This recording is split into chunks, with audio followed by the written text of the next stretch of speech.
Gênesis 30, do verso 1 a 24. A palavra do Senhor nosso Deus diz assim: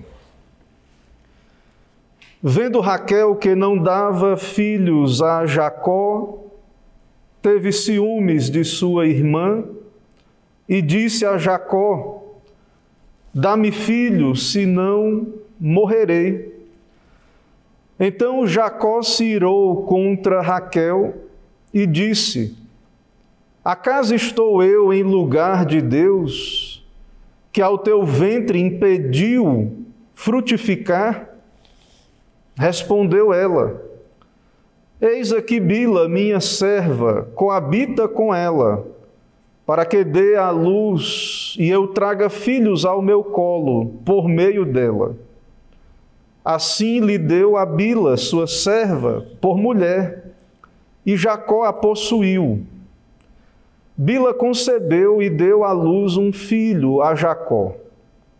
Então disse Raquel: Deus me julgou e também me ouviu a voz e me deu um filho. Portanto, lhe chamou Dan. Concebeu outra vez Bila, serva de Raquel, e deu à luz o segundo filho a Jacó. Disse Raquel: Com grandes lutas tenho competido com minha irmã e logrei prevalecer. Chamou-lhe, pois, Naftali. Vendo Lia que ela mesma cessara de conceber, tomou também Zilpa, sua serva, e deu-a a Jacó por mulher. Zilpa, serva de Lia, deu a Jacó um filho. Disse Lia: Afortunada, e lhe chamou Gade. Depois Zilpa, serva de Lia, deu o segundo filho a Jacó. Então disse Lia: É a minha felicidade, porque as filhas me terão por venturosa, e lhe chamou Asser. Foi Rúben nos dias da ceifa do trigo e achou mandrágoras no campo e trouxe-as a Lia, sua mãe. Então disse Raquel a Lia: Dá-me das mandrágoras de teu filho. Respondeu ela: Achas pouco me teres levado o marido? Tomarás também as mandrágoras de meu filho? Disse Raquel: Ele te possuirá esta noite a troco das mandrágoras de teu filho. À tarde, vindo Jacó do campo, saiu-lhe ao encontro Lia e lhe disse: Esta noite me possuirás, pois eu te aluguei pelas mandrágoras de meu filho. E Jacó naquela noite coabitou com ela.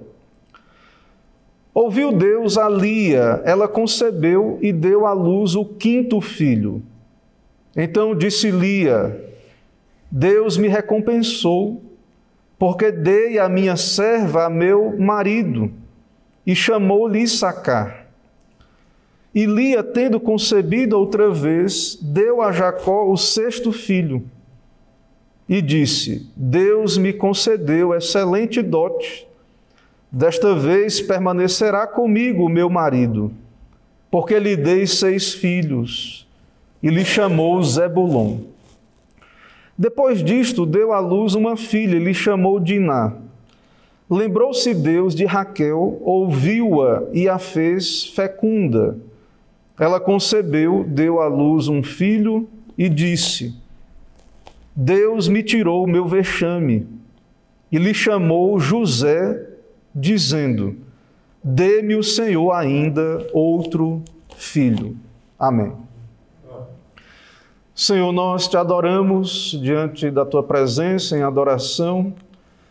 Nesse momento, pedimos ao Senhor, abençoa, ó Pai, a tua palavra que será anunciada, exposta. Pedimos iluminação, pedimos a bênção do teu Espírito com a palavra. Que o Senhor venha cumprir, ó Deus, todo o teu propósito nesta manhã do teu dia, através deste texto anunciado.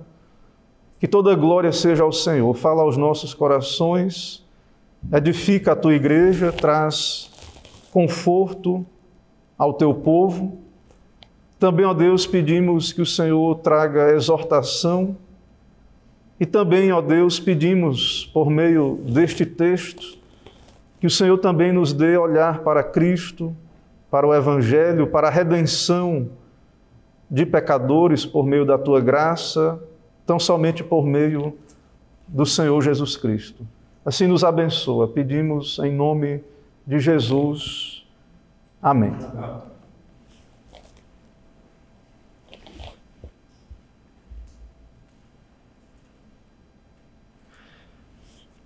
Meus irmãos, casamento e família são temas bíblicos e que nós sabemos, o casamento e a família nas Escrituras aponta para algo maior até do que a nossa relação humana, essa instituição que Deus estabeleceu em que somos unidos no matrimônio, cônjuges, unidos pela graça de Deus. O apóstolo Paulo, ele fala sobre isso quando ele diz: vós, maridos, amai vossas mulheres, como também Cristo amou a igreja. Cristo amou a igreja. E também Paulo, falando da instituição original do casamento, citando o livro de Gênesis, Paulo diz: por isso deixará o homem seu pai e sua mãe, se unirá à sua mulher, e serão os dois uma só carne. Mas Paulo vai além e ele diz: grande é este mistério.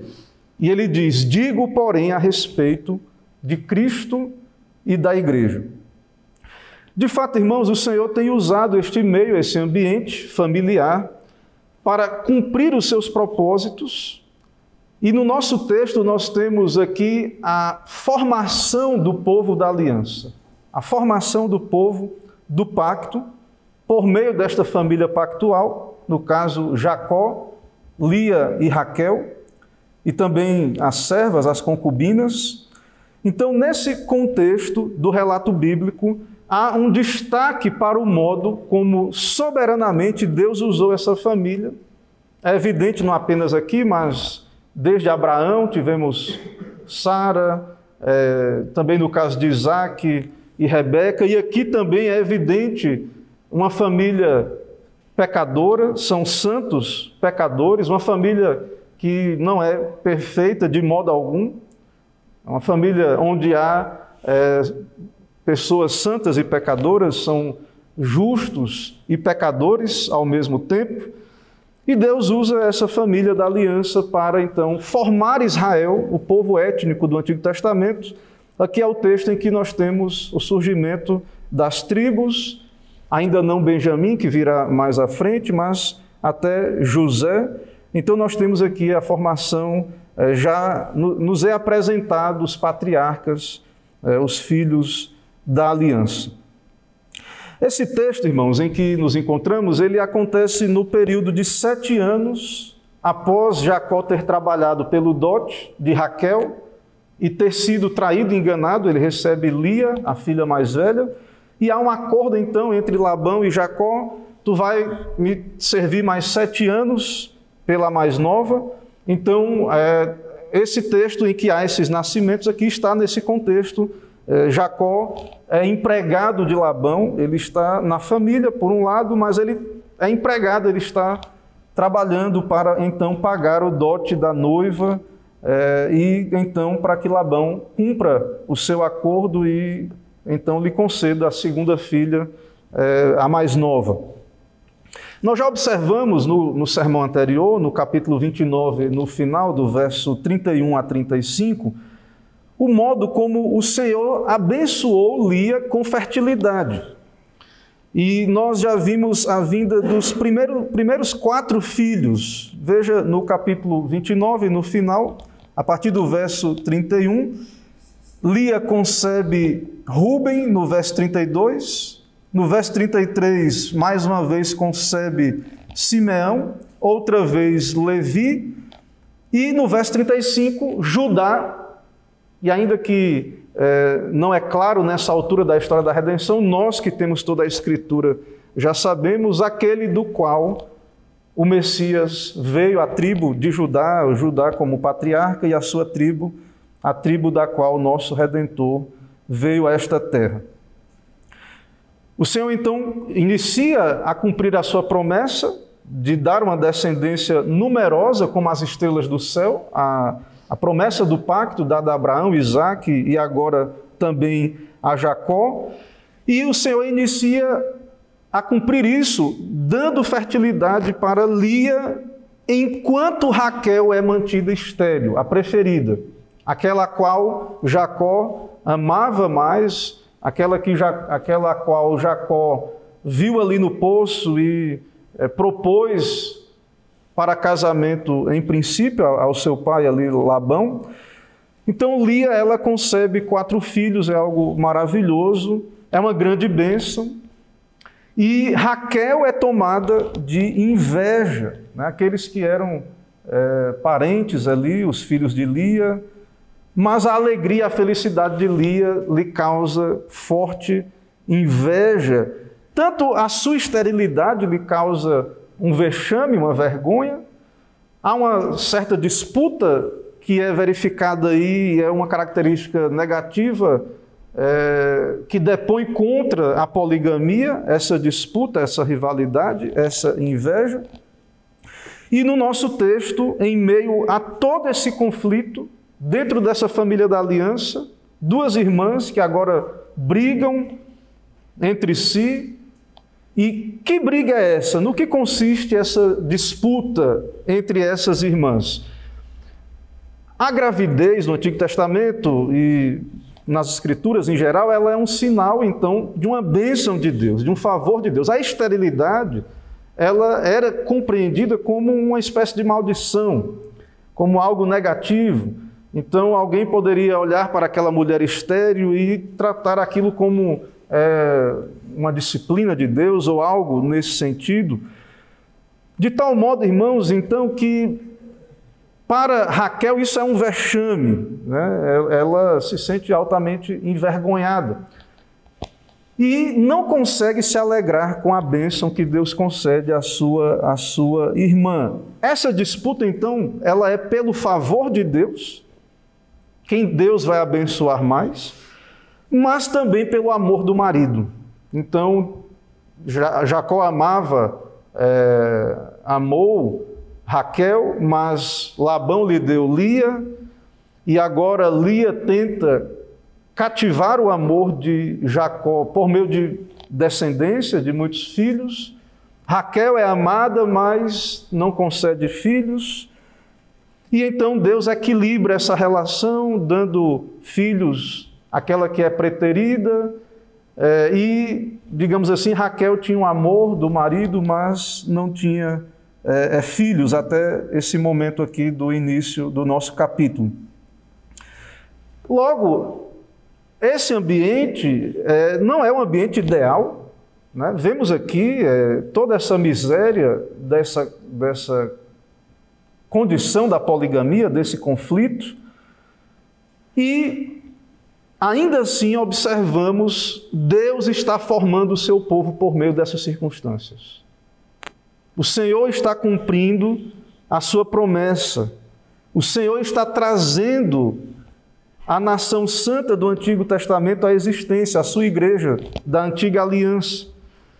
E nós podemos então observar isso e ter conforto para as nossas almas, por saber que Deus vai edificar a sua igreja, cumprir os seus propósitos, mesmo em meio à nossa condição caída, imperfeições, fraquezas, dificuldades. A igreja, tanto Israel quando lia, fazia leitura das Escrituras do Antigo Testamento, poderia obter esse conforto, e nós também como igreja do Novo Testamento, ao olhar para a igreja, até mesmo nas Escrituras, no livro de Atos, nas cartas, ver que em meio a toda essa situação da igreja que não é perfeita, a igreja visível, o Senhor está cumprindo os seus planos, edificando a sua igreja por meio da sua promessa e do seu pacto.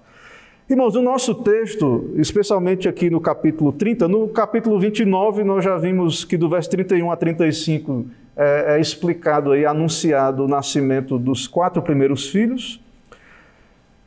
No capítulo 30, do verso 9 a 13, apesar de há um discurso de Raquel com Jacó, há aí Os filhos de Bila são anunciados aí do verso 1 a 8, do capítulo 30.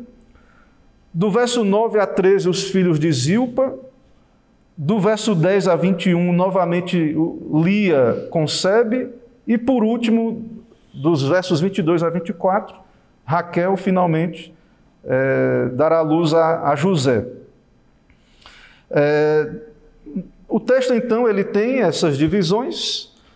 Nós já vimos também que no capítulo anterior, do verso 31 a 35, o Senhor capacitou somente Lia.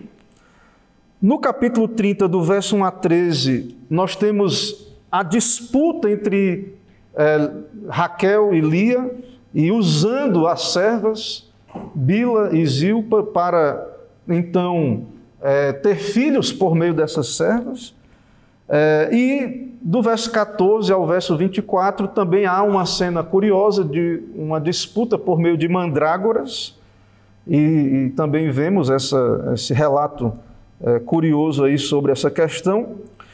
E em tudo isso, irmãos, nós sabemos, a partir do relato desse período patriarcal, que filhos são bênção do Senhor, é Deus que abre a madre.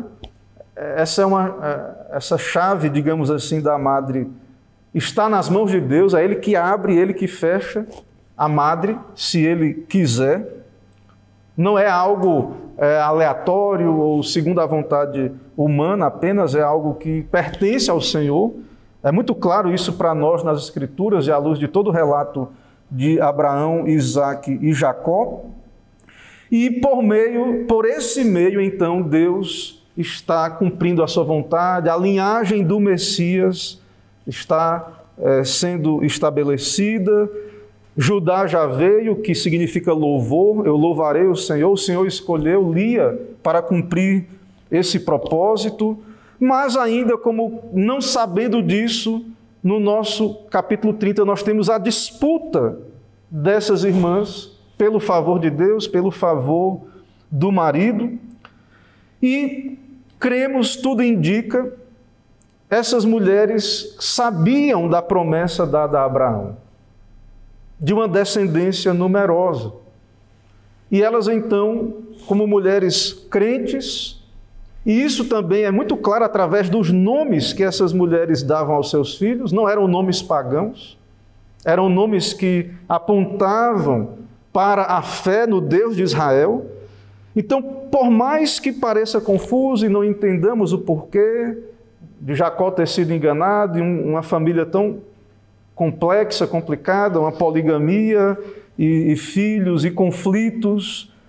Sim, meus irmãos, essas mulheres são mães em Israel, Lia e Raquel são mães em Israel, e são mulheres que, em meio a esse conflito, estão sendo instrumentos de Deus para cumprir os seus propósitos, as suas promessas, e na expectativa de que um destes filhos fosse o Messias, o Redentor, ou que por meio dessa descendência que viria no futuro, o Redentor iria vir a essa terra. Não devemos ignorar que esse é o contexto desse relato. Esse é o contexto, é o pacto. São as promessas de Deus, de descendência, como o pó da terra. A família da aliança ela é consciente disso e elas revelam essa noção por meio dos nomes dados aí aos filhos. Então, em meio a todo esse conflito, Deus está formando o seu povo. Diante disso, então, o tema desta mensagem é: o Senhor forma a nação pactual. O Senhor forma a nação pactual. Em meio a todas essas lutas, como temos visto, e em primeiro lugar, veremos do verso 1 ao verso 13, que o Senhor forma a nação pactual em meio a conflitos na família da aliança. Primeiro, do verso 1 a 8 do capítulo 30, nós temos aí o descontentamento pecaminoso de Raquel, versículo 1 a 8. E depois a resposta de Lia, também, da rivalidade de Lia, dos versos 9 ao verso 13, também através dos nomes que ela dá aí aos seus filhos. Irmãos, então, nessa primeira parte do capítulo 30, o texto começa dizendo que Raquel vendo Raquel que não dava filhos a Jacó, veja, teve ciúmes de sua irmã e disse a Jacó: dá-me filhos, senão morrerei. Nesse contexto, então, Jacó está cumprindo a sua vocação, trabalhando pela sua casa. Eu acredito, apesar de não há uma referência à oração de Jacó ou de Raquel, eu creio que Jacó orava pela sua esposa, Raquel deveria também orar ao Senhor. Nós veremos, no final do capítulo, fica mais claro que ela orou a Deus por filhos. Mas aqui, e a Bíblia revela o pecado dos santos, nós vemos esse descontentamento de Raquel, um certo desejo idólatra pela maternidade, juntando com o vexame da esterilidade, a disputa com a irmã. E então Raquel, ela tem ciúmes, ela não se alegra. Perceba que os filhos de Lia são como que filhos, né? Ela é irmã, são como que sobrinhos, há uma relação próxima, mas ela não se alegra com a alegria de sua irmã, tem a tristeza pela sua esterilidade, e ela então, pelo menos aqui no nosso texto, ao invés de orar ao Senhor, ela se dirige ao patriarca Jacó, dizendo: dá-me filho, senão morrerei. Jacó, nós já sabemos, ele tem um favoritismo, ele manifesta um favoritismo com relação a Raquel. Ela é a preferida. De alguma forma, ele gera essa disputa pelo seu favoritismo. E a reação de Raquel e das irmãs no nosso texto é de luta, de conflito. Uma luta com Deus, porque é Deus que fechou a madre dela, é um descontentamento com Deus da parte de Raquel. E também uma luta com a irmã, ela está triste porque a irmã teve os seus filhos ali, ela não consegue se alegrar, ela só consegue ficar triste porque ela mesma não dá filhos. E é uma tristeza grande, ao ponto dela dizer: se não morrerei, dá-me filhos, se não morrerei. Né? Eu vou ficar triste até a morte, não tenho alegria, algo nesse sentido, e tudo mais. Então, Raquel, ela de fato está muito triste nessa situação, e a sua atitude é se voltar para Jacó e extravasar essa tristeza, essa angústia, e claro, Jacó não pode fazer nada, e o texto é muito claro, e a resposta de Jacó irada é: estou eu em lugar de Deus? E veja, que ao teu ventre impediu de frutificar. É muito claro que nas Escrituras, na fé bíblica, nós que somos o povo do pacto, sabemos que é Deus quem concede estas coisas. Então Jacó repreende a idolatria de Raquel, o seu descontentamento, colocar Jacó no lugar de Deus. E nessa situação, irmãos, de espera, de uma fé provada, de até mesmo de cair nessa tentação do descontentamento, da inveja, o nosso texto então nos diz que, no verso 3, Raquel segue o caminho que Sara havia seguido, quando decidiu dar a escrava Agar para Abraão, para ter filho através de Agar, que era um costume do Antigo Oriente, próximo ali.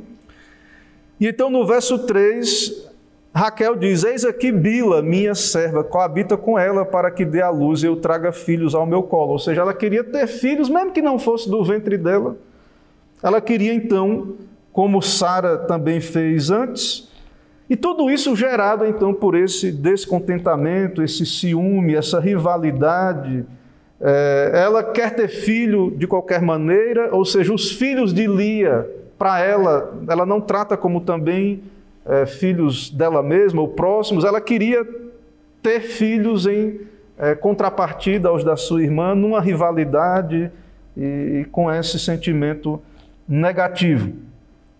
As concubinas, elas são esposas auxiliares, subordinadas à esposa e à sua senhora, eram servas ali. É um costume dessa época, Sara havia feito antes, os irmãos já sabem disso. E nesse contexto aí, em que a serva Bila dá à luz filhos, veja no verso 4, Jacó então coabita, no verso 5 Bila concebe, dá à luz um filho a Jacó, no verso 6, veja o nome que ela diz, veja a expressão que deu base ao nome no verso 6, Deus me julgou e também me ouviu a voz e me deu um filho, portanto lhe chamou Dan. Concebeu outra vez Bila, serva de Raquel, e deu à luz o segundo filho a Jacó. Aí veja, a luta, a disputa, verso 8. Com grandes lutas tenho competido com minha irmã e logrei prevalecer. Ela está satisfeita, ela entende que esses filhos da concubina, da serva, Deus está me julgando, eu lutei e agora Deus está concedendo a mim a resposta, as minhas orações, me justificando, tirando de algum modo a minha vergonha. Ela diz então, com grandes lutas tenho competido e logrei prevalecer, e chamou-lhe, pois, Naftali. Nos versos 9 ao verso 13, nós temos então a resposta de Lia, através da serva de Lia, não a própria Lia concebendo, Zilpa. Veja aí, do verso 9 então em diante, Lia, ela mesma cessara de conceber, tomou também Zilpa, sua serva, e deu a Jacó por mulher. Zilpa, serva de Lia, deu a Jacó um filho, e disse-lhe afortunada, e lhe chamou Gade. E depois a Zilpa, serva de Lia, deu o segundo filho, e disse-lhe, é minha felicidade, porque as filhas me terão por venturosa, e lhe chamou Assé. Então, a toda essa disputa, Jacó, claro, não é inocente ou mera vítima, porque há um favoritismo a toda essa situação, há toda uma consequência, como vimos Deus o disciplinando, tratando com ele através de Labão. Ele foi então enganado, o enganador foi enganado, como vimos. E de fato, irmãos, aqui a vontade de Deus é soberana, ela está sendo cumprida na vida desta família da aliança, e em meio a tudo isso, Deus está cumprindo o seu plano. Há uma submissão aos propósitos de Deus, há uma luta, tudo isso está acontecendo aqui em nosso texto. E Jacó, claro, sofre, Lia sofre, Raquel sofre, todos sofrem. E isso, claro, também é uma propaganda totalmente contrária a qualquer argumento, como os mormons, que são a favor da poligamia, e a própria Bíblia. Nós não temos resposta para tudo, porque Deus permite estas coisas, e permitiu na vida de Jacó. Ele foi enganado e tudo aquilo que vimos não era o seu propósito inicial. Mas nós vimos aqui que foi algo muito ruim, muito negativo, algo deplorável, é uma vida de muito sofrimento, né, que essa família passou devido a essa situação. Ainda assim, Deus, o Senhor, está cumprindo as suas promessas e, em meio a essa situação, os filhos de Israel, então, estão vindo a este mundo. Em segundo lugar, Deus forma a sua nação pactual em meio à disputa supersticiosa pelas mandrágoras, que é o que está do verso 14 ao verso 21, que é a segunda parte da nossa exposição, do verso 14 a 21. O filho mais velho de Lia, Ruben, nos dias da ceifa, achou essas mandrágoras no campo, no verso 14, trouxe a sua mãe, e nós não sabemos exatamente o que são essas mandrágoras, mas parece ser algo afrodisíaco, ou uma flor, um tipo de fruto, alguma coisa que nós não sabemos, mas o fato é que Raquel, ela desejou essas mandrágoras. Há toda uma disputa, talvez, e tudo indica uma superstição sobre essa questão das mandrágoras, talvez pensando que essas mandrágoras poderiam auxiliar na fertilidade, mas nós sabemos que é o Senhor quem abre a madre. O texto é muito claro, Raquel deveria saber disso, mas Raquel deseja as mandrágoras que Ruben trouxe, que eram de Lia. Há toda essa cena curiosa em que ela oferece para Lia que Jacó iria para a tenda de Lia naquela noite. Seria então, a oportunidade de coabitar mais uma vez para Lia, e é algo então que muitos pensam que, de fato, Jacó era mais costumeiro para ele a tenda de Raquel, era mais costumeiro o contato íntimo com Raquel. E Lia, então, ela vê isso como uma oportunidade, ela aceita, então, a proposta de Raquel sobre as mandrágoras, e, então, como que ela aluga, né? O texto diz que ela aluga Jacó por aquela noite. Quando Jacó volta do campo, ela diz, eu te aluguei pelas mandrágoras de meu filho. E Jacó, naquela noite, coabitou com ela. E, na verdade, nessa história curiosa das mandrágoras, Lia é que foi favorecida ou privilegiada, porque teve essa oportunidade, mas uma oportunidade de estar com Jacó, e concebeu. O texto diz no verso 17, ouviu Deus a Lia, ela concebeu e deu à luz o 5º filho. Então disse Lia, Deus me recompensou, porque dei a minha serva a meu marido, e lhe chamou Issacar. 19, Lia, tendo concebido outra vez, deu a Jacó o 6º filho, e disse, Deus me concedeu excelente dote. Aí veja que há disputa e o desejo pelo afeto do marido, que era o que ela desejava e não possuía. Desta vez permanecerá comigo meu marido, porque lhe dei 6 filhos, e lhe chamou Zebulon. E no verso 21 é dito sobre Diná. Talvez é possível que Jacó tenha tido outras filhas, mas Diná é citada, especialmente ela vai haver uma circunstância mais à frente no texto bíblico, um relato, uma história envolvendo Diná. Há uma ênfase nos patriarcas, nos homens, então não sabemos, é possível que tenha sido apenas Diná, mas também é possível que ela é citada aqui por conta desse evento que teremos mais na frente no texto de Gênesis, com relação a Diná.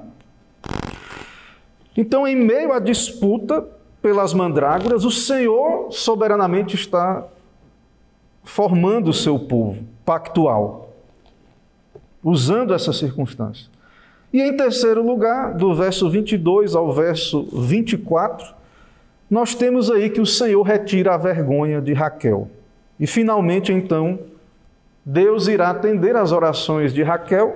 Isso está implícito, então, no nosso texto. Veja que no verso 22 diz assim, lembrou-se Deus de Raquel e ouviu-a, e a fez fecunda.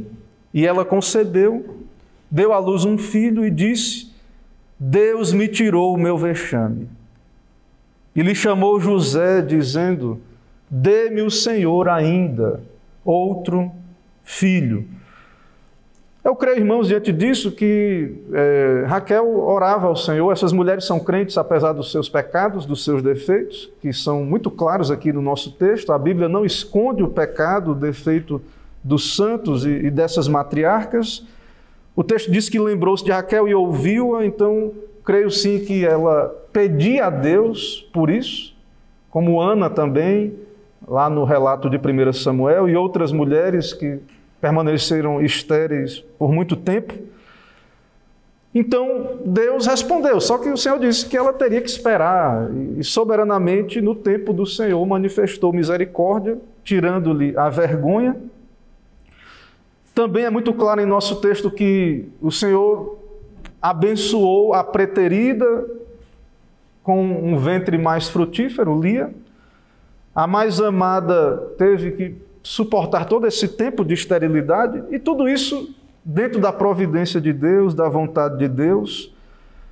Mas agora, irmãos, com a intervenção de Deus, a resposta de Deus, fica evidente que o Senhor também abençoou Raquel, também agiu em favor de Raquel, ou seja, não há nada errado, é uma vontade de Deus soberana. Deus é soberano e livre para distribuir os seus bens como Ele quer, na hora que Ele quer, no tempo que Ele quer.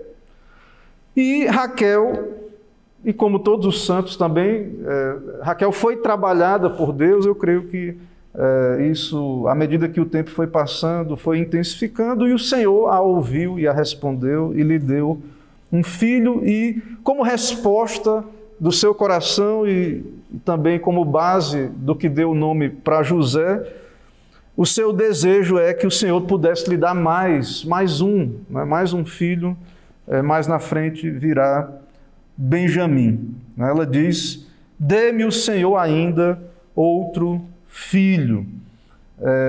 E tudo isso, como temos visto, em meio a todos esses sofrimentos e lutas, o Senhor forma o seu povo de Israel. Irmãos, diante disso ainda aplicações. Como ver Cristo nesse texto, um texto como esse, uma história tão confusa, de tantas lutas, uma história conturbada? Essa é a história do povo de Israel. Essa é a história do povo do qual vem o nosso Redentor. Esse é o povo eleito da antiga aliança. Israel, mais à frente na história, quando ouvia ou lia o livro de Gênesis, poderia ser encorajado e, em meio aos seus conflitos, lembre, haviam várias tribos, conflitos também no futuro entre as tribos diferentes e tudo, mas, veja, Deus, em meio a conflitos, trouxe o seu povo à existência. Isso traz conforto de que o Senhor está no controle, Ele é soberano, Ele vai cumprir todos os seus propósitos. Ou seja, em primeiro lugar, ao ir a esse texto, tanto Israel quanto a igreja hoje, você, igreja de Cristo, seja fortalecido na fé. Através desse texto, do pecado dos santos, essas coisas estão aqui para que a nossa fé seja fortalecida. Nós devemos reconhecer a soberania de Deus. Reconheça isso. Matthew Henry, citando um outro teólogo, ele diz: o erudito bispo Patrick sugere que a verdadeira razão dessa disputa dessas esposas de Jacó pela sua companhia e o fato de lhe entregarem as servas, por que elas... E até entregando as servas, que coisa... E aí esse erudito diz: o verdadeiro motivo, a razão, era o fervoroso desejo que tinham de cumprir a promessa feita a Abraão. As mulheres da antiga aliança, elas tinham esse fervoroso desejo. O Senhor disse: será como as estrelas do céu a tua descendência, como o pó da terra. A tua semente será como as estrelas do céu. E essas mulheres santas de Deus, elas cumpriam essa vocação da maternidade tendo isso em vista. E que um dentre estes descendentes seria o Redentor, o Messias. E por meio desse descendente, todas as nações da terra seriam benditas. Em ti serão benditas todas as famílias da terra. Em Cristo são benditas todas as famílias da terra. Pecadores de todo o povo, de toda raça, de toda tribo, língua e nação. Então, olhando para estas coisas, para o futuro, pela fé nas promessas de Deus, essas mulheres agiam então assim, claro, também pecadoras, santas pecadoras, mulheres que também lutavam com o pecado, e Deus, acima de tudo, cumprindo os seus planos através de tudo isso. Então nós devemos, irmãos, olhar para as Escrituras dentro dessa perspectiva da fé bíblica, do pacto, das promessas, da palavra de Deus. Mesmo que vejamos egoísmo, descontentamento, inveja, pecados, nós devemos ter essa perspectiva da fé e que Deus pode usar todas essas coisas. E também você deve olhar para as Escrituras e para esse texto e também observar a graça, ter uma perspectiva da graça, tanto na promessa do Messias, que já veio, na plenitude do tempo, nascido de mulher, nascido sob a lei. E é muito claro que o cumprimento das promessas pactuais é pela graça. O nascimento de Judá, aquele do qual viria o Messias e os demais filhos de Israel, em meio a todo um contexto de poligamia, de conflitos, de rivalidade, de um modelo de família que não aponta para Cristo e para a igreja, não aponta para esse padrão monogâmico de Gênesis 1, esse modelo que é padrão dos fiéis, porque quando no Novo Testamento é dito acerca dos presbíteros, eles devem ser marido de uma só mulher. Então é graça, irmãos. E nós podemos ver aquilo que também conhecemos como doutrinas da graça. Deus, por graça, cumpre as suas promessas a um povo pecador, e isso deve trazer conforto a você.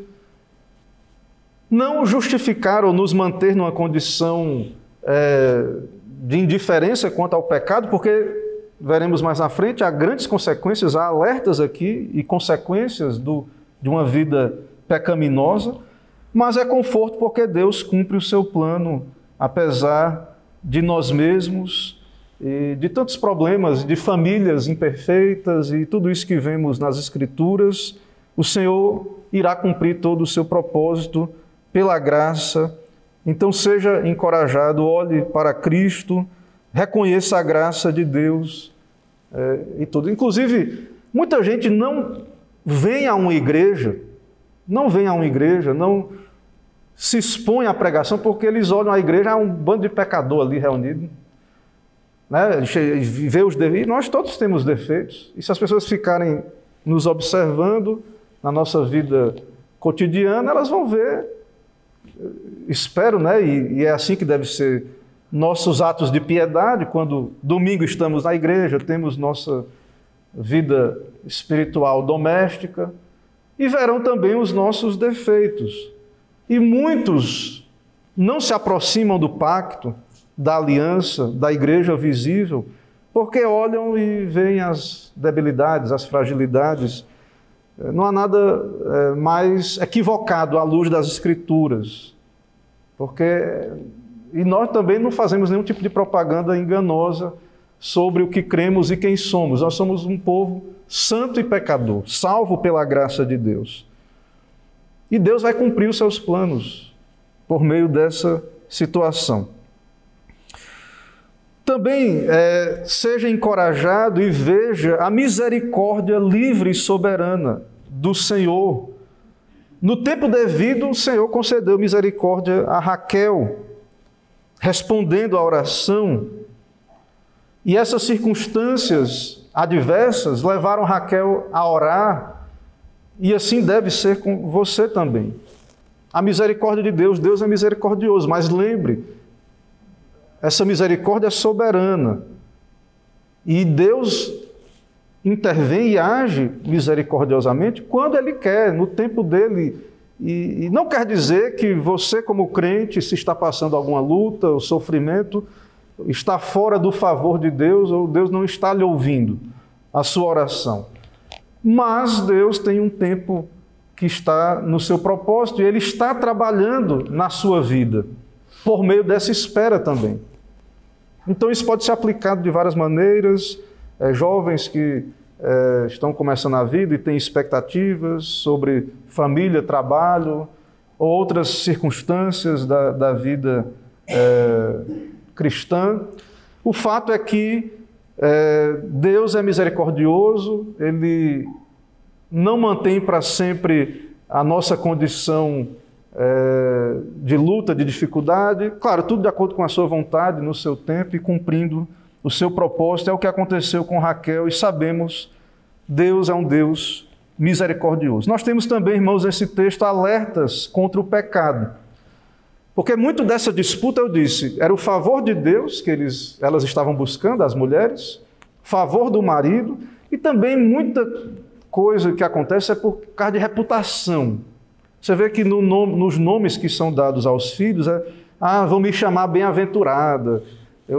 Há muitas vezes uma preocupação com reputação, como eu me sinto diante dessa reputação. A Bíblia diz que não devemos amar o mundo, nem as coisas que há no mundo, a cobiça dos olhos, da carne, a soberba da vida. Então toda essa idolatria por coisas, no caso de Raquel, esse desejo por algo que está nas mãos de Deus, conceder ou não, que se tornou um desejo desenfreado e idólatra. Tudo isso aqui, irmãos, é um alerta para a igreja, para nós, para você, igreja. Um alerta, então, para que os seus sentimentos, seu entendimento, a sua emoção, a sua vontade, seja submissa a Deus, à palavra de Deus. Principalmente com essas coisas que são do mundo, cobiças mundanas, ou até coisas lícitas. Porque é lícito a uma mulher desejar, uma mulher casada especialmente, né, desejar a maternidade. É lícito. Mas esse desejo ele deve estar debaixo da soberania de Deus e não devemos jamais nos entristecer, e devemos fazer autoexame. Se Deus concede a bênção para outro, no caso de Raquel, concedeu a bênção para Lia, ela devia se alegrar, é o dever dela se alegrar com a sua irmã, e ela ficou tão triste, e nós devemos então ter esse alerta como povo de Deus. São pecados graves do coração, idolatria do coração, pecados que ofendem a Deus gravemente. Graças a Deus, o Senhor é gracioso, nos perdoa, nos abençoa apesar de nós mesmos. Então, mas nós temos esse alerta aqui porque isso trouxe muito sofrimento. Então, nós devemos mortificar todo pecado, toda idolatria, todo sentimento que seja descontente, pecaminoso e contrário à vontade do Senhor. E, acima de tudo, irmãos, olhar para Cristo. O Senhor cumpriu o seu plano, Cristo veio desta família, de outros que virão depois, da linhagem santa, e nós hoje somos abençoados. Essa é a nossa história. Essa história de Gênesis, a história da redenção, é a nossa história. Nós, hoje, a igreja, os que creem, temos essa bênção de Abraão, por meio de Cristo, isso chegou a nós.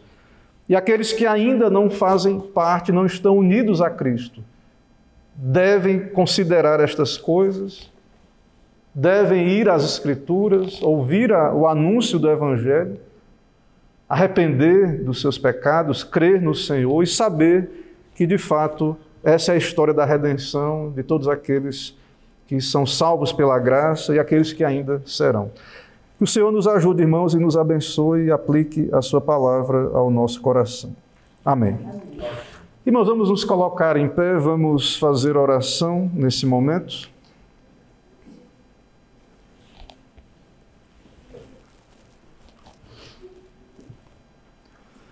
Senhor, nós te adoramos, te louvamos diante da tua presença, também da tua palavra, ó Deus. Te agradecemos pelo teu evangelho revelado em toda a Escritura, também a tua lei, ó Deus, e tua lei que revela o teu padrão de santidade, revela também a nossa condição caída e pecaminosa. Dá-nos coração aberto, ó Deus, ao teu evangelho, a ser encorajado por essas verdades, também coração temente ao Senhor e que possamos ouvir a exortação da tua palavra. Também nos dá desejo mais e mais por conhecer do Senhor, e assim vem o teu reino, ó Deus, sobre nós, sobre a tua igreja, cumpra-se os teus planos e propósitos na igreja, que todos aqueles que o Senhor determinou atrair à tua casa, à tua igreja, a comunhão dos santos, que nada venha impedir, ó Deus, os pecados dos santos da igreja, os nossos pecados, que estas coisas não venham impedir, ó Deus, sabemos que não irá impedir os teus eleitos de virem a Cristo, de serem atraídos a Cristo. Que o Senhor possa atrair pecadores a Jesus. Usa a tua igreja aqui, usa cada um de nós, ó Deus, fortalece o teu povo. É o que pedimos, oramos em nome de Jesus. Amém.